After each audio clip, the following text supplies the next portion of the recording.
নহয় sir stadium হওঁতে তো দেৰি হব, জুলাইত আমাৰ পুলিশেৰ ইন্টাৰভিউ আছে নয়, ৰাতিপুৱা দৌড়া প্ৰ্যাকটিস কৰিব লাগে।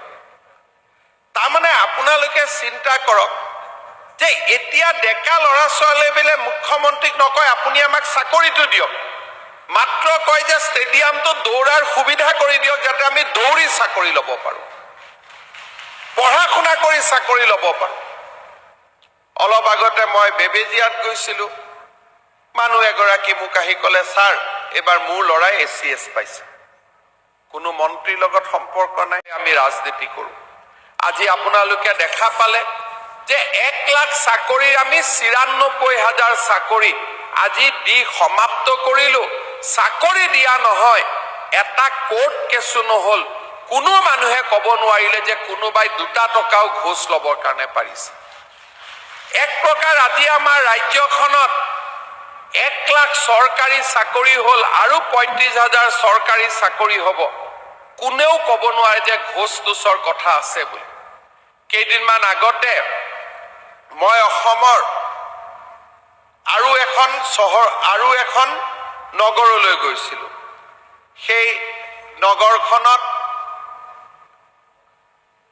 আমাৰ ধেমাজি চহৰখনত এখন পুৰণা ষ্টেডিয়াম আছে, আমি তাত নতুন ষ্টেডিয়াম বনাই আছো। মোক ল'ৰা ছোৱালীসকলে আহি কলে স্যাৰ আমাৰ ষ্টেডিয়ামখনত পানী উঠে, আপুনি অলপ মাটি ফিল আপ কৰি দিয়ক। মই কলো বাবা নতুন ষ্টেডিয়াম হৈ আছে।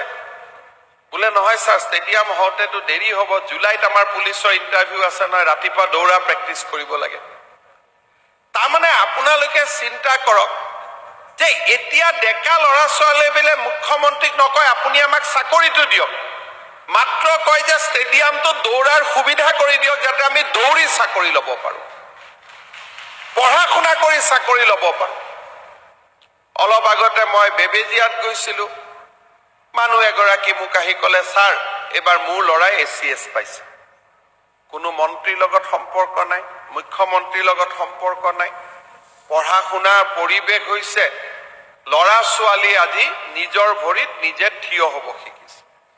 যেতিয়াৰ পৰাই লৰা ছোৱালীয়ে গম পাইছে চাকৰি পঢ়া শুনা কৰি হয়, কলেজ বিলাকতো স্কুল বিলাকতো শিক্ষাৰ পৰিৱেশ এটা আৰম্ভ হৈছে। আগতে মানুহে ভাবিছিল পঢ়ি কি লাভ হব, টকা পইচা দিয়েতো চাকৰি লব লাগিব।